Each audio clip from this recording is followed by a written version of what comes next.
A big IP virtual server can act as an endpoint for fully encrypted SSL encapsulated sessions such as HTTPS.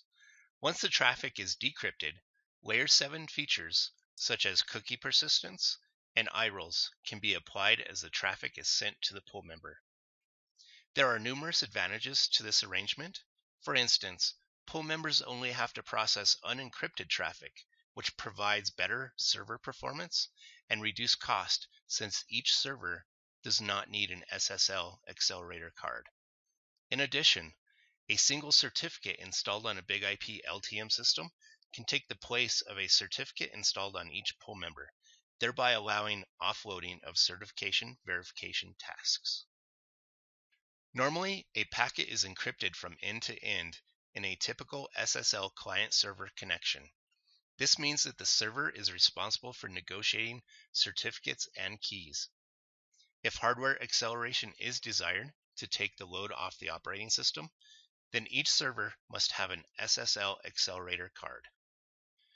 Using a client SSL profile enhances performance and management but reduces security. When servers encrypt and decrypt SSL traffic, their performance is severely affected. A big IP virtual server can act as an endpoint for encrypting SSL encapsulated sessions such as HTTPS. Once the traffic is decrypted by the big IP system, Layer 7 features such as cookie persistence, ASM security policies, APM access policies, and iRoles can be applied before the traffic is sent to the pool member. Some advantages of offloading the SSL processing are pool members avoid the overhead associated with processing encrypted traffic, resulting in better server performance.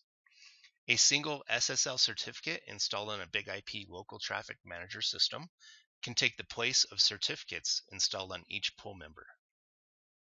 When a client SSL termination profile is assigned to a load-balanced virtual server, traffic for that virtual server follows this general flow. Encrypted client traffic is directed to the virtual server.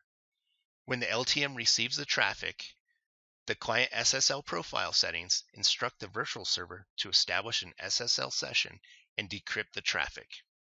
The LTM establishes a connection with the pool member and delivers the clear text traffic. When the server sends a response, the LTM encrypts the response from the server and sends it to the client. One or more SSL accelerator cards or chips are installed on all big IP systems. The processors allow the big IP system to perform both the SSL key exchange and bulk crypto work in hardware. The maximum transactions per section TPS may be limited by license. The maximum TPS supported on each platform is shown here. The big IP LTM system supports a hardware security module HSM that is Federal Information Processing Standards or FIPS 140-2 level certified.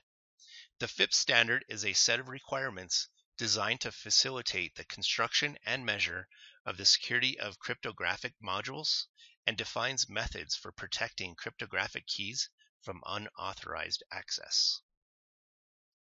For SSL certificates, the issuer can either be self or a certificate authority. Here we create an SSL profile. We will do this in the lab. Once we create our profile, we can then associate the profile with a virtual server. In the lab, we can use TCP dump to show encrypted traffic on both VLANs. So let's create some SSL configurations.